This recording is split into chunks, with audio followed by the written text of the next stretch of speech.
선교의 현장은 하나님이 일하시는 것을 가장 뜨겁게 느낄 수 있는 곳이기도 합니다. 평신도였지만 참된 현지인 크리스찬을 길러 선교 사역을 하겠다는 소명을 받고 캄보디아 시골 마을에서 17년이 넘는 시간을 헌신하며 모든 것을 이루시는 하나님을 증거해온 인국성 평신도 선교사의 이야기를 들어보겠습니다.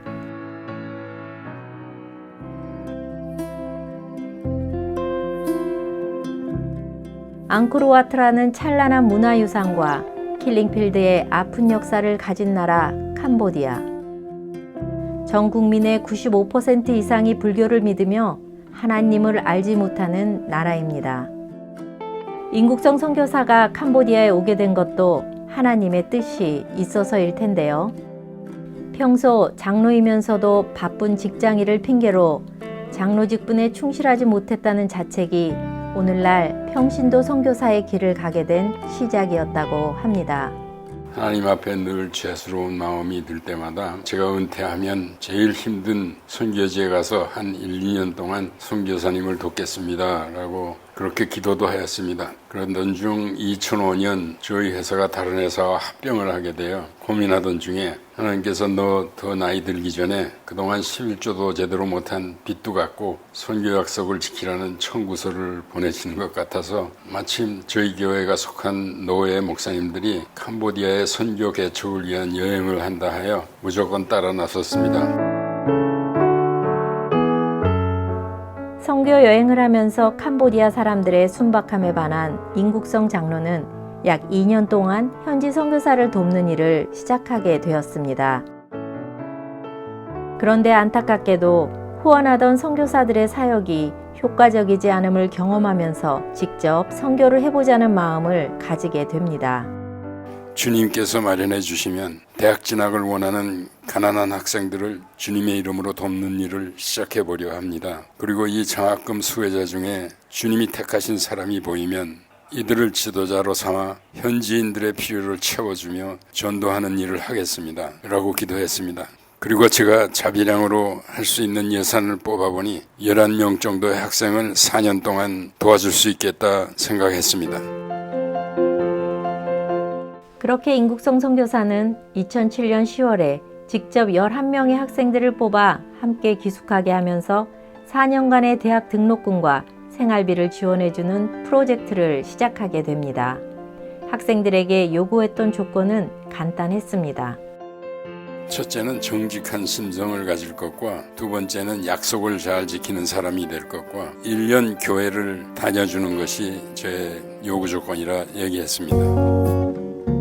훗날 캄보디아를 이끌 크리스찬 지도자로 성장하길 바라며 학생들을 지원하기 시작한 사역은 생각보다 훨씬 빨리 열매를 맺기 시작합니다. 전혀 하나님을 알지 못했던 학생들이 교회를 다니면서 변화되기 시작했습니다. 채 1년이 되지 않아 11명의 학생들 중 9명이 세례를 받게 되었고 그 중에 둘, 짜리아와 소케아가 또 특별히 지도자로서의 면모를 보였습니다. 자기네들도 직접 전도 사역을 하겠다고 짜리아의 고향이기도 한 깜뽕지암에 대지를 마련하고 마침내 2008년 12월에 첫 주일학교가 원두막에서 시작되었습니다.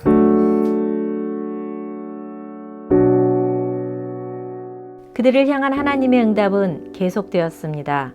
주말 성경학교 시간을 1박 2일로 더 늘리기 위해 먼 곳에서 오는 학생들과 부모들이 묵을 수 있는 숙소 건축을 위해 기도하였고 숙소가 생긴 다음엔 주중에도 공부를 하고 싶어하는 동네 아이들을 위해 숙소 복도에서 학생들을 가르치기 시작했습니다. 비공식적이지만 학교가 시작되게 된 것이죠. 정식 초등학교 인증을 받기 위해서는 최소 서너 개의 교실이 있어야 되기 때문에 이를 위해서 기도하기 시작했는데 하나님은 필요를 아시고 한국의 한 교회를 통해 교실 2개가 갖추어진 멋진 건물을 지어주시게 됩니다. 마침내 2010년 5월 정식 초등학교 허가를 받게 되는 기적과 같은 일이 벌어졌습니다. 하나님의 일을 할 신실한 사람만 준비되면 필요한 도구들은 생각지도 못한 누구를 통하여서라도 하나님께서 기필코 이루어내신다는 것을 온몸으로 채워온 시간들이었습니다. 그러므로 사람을 양육하는 그 사역이 얼마나 또 중요한지를 다시 한 번 더 느끼게 하였습니다. 처음 2년간은 무료로 학교를 운영하였습니다. 하지만 파송해준 교회도 없는 자비량 선교사이다 보니 재정에 한계가 있었고 또한 선교사님의 나이가 있어서 이 사역이 계속되기 위해서는 학교가 자립할 수 있는 능력이 꼭 필요했습니다.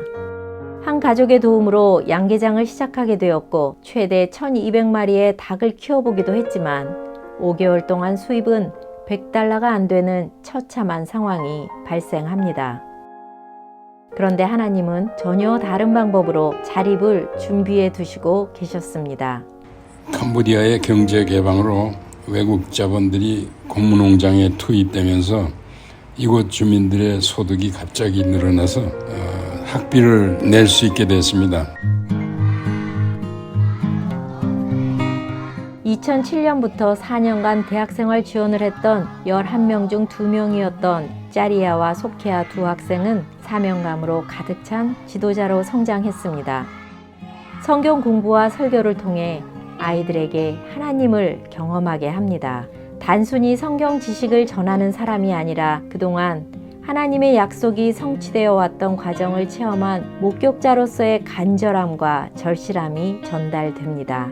특별히 아이들을 사랑하는 마음이 너무나 많아서 우리 초등학교 아이들까지도 주일학교 학생들처럼 이렇게 안아주고 이렇게 사랑해주니까 우리 레귤러 초등학교 학생들도 너무나 좋아합니다. 원드막 주일학교로부터 시작된 교회는 어린이들과 청소년 위주로 운영되고 있습니다. 학교의 토탈 그로스 인컴의 10%는 이 교회의 11조로 바쳐져서 교회 운영을 도와주고 또한 지역사회를 위한 활동들도 열심입니다. 크리스마스나 주요 행사가 있는 날에는 500~600명이 넘는 마을 주민들도 초청하여 샌드위치를 나누며 커뮤니티의 중심 역할을 하기도 합니다. 또 우리 청소년들이 우리 주일학교 학생들을 가르치기도 하고 이렇게 서로 간에 그 한 가족됨을 느끼게 하는 그런 프로그램도 있습니다. 인국성 선교사가 꿈꾸었던 선교 사역은 남들과 달랐습니다. 하나님을 섬기는 일꾼들을 키워내는 사역에 집중했습니다. 그렇게 키워진 일꾼들이 보여주는 성취는 놀라웠습니다. 청소년들이 스스로 찬양팀을 조직하고 더 어린 아이들을 가르치는 모습 또한 대견합니다. 나날이 강해지는 아이들의 믿음과 전도 활동 속에서 하나님은 모든 것을 이루어내시는 모습을 보여주셨습니다. 우리 생각에 불가능해 보이는 일도 오직 하나님이 이루실 것을 믿고 성실히 사역에 임하고 기도하면 하나님의 때에 꼭 이루어 주심을 믿습니다. 지난 2년간 코로나 사태로 학교가 열지 못했음에도 불구하고 많은 성도들의 사랑 어린 후원으로 학교는 잘 버틸 수 있었고 이제 다시 열린 학교에는 학생들의 밝은 얼굴이 가득 차 있습니다. 인국성 선교사는 초등학교 다음 프로젝트를 준비하고 있습니다. 바로 중고등학교의 설립입니다.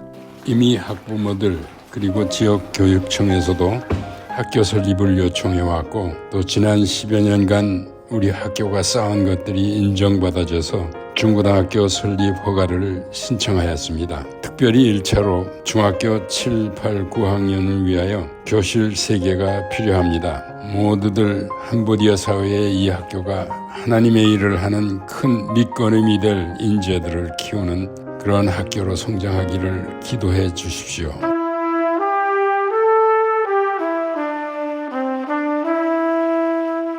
하나님의 손길 아래에서는 이루어지지 않는 일이 없습니다. 때론 시간이 걸려도 비록 너무 오래 걸려서 우리 세대에 이루어지지 않는다고 해도 하나님은 언젠가 당신의 나라를 세우시고 당신의 뜻을 펼치실 것입니다. 오늘 우리가 쏟는 땀방울이, 우리가 올리는 기도 한마디가, 하나님의 나라로 보내는 조그만 우리의 헌금이 언젠가 이루어질 하나님 나라의 울타리 한 조각이 되길 소망합니다. 하나님, 사랑합니다.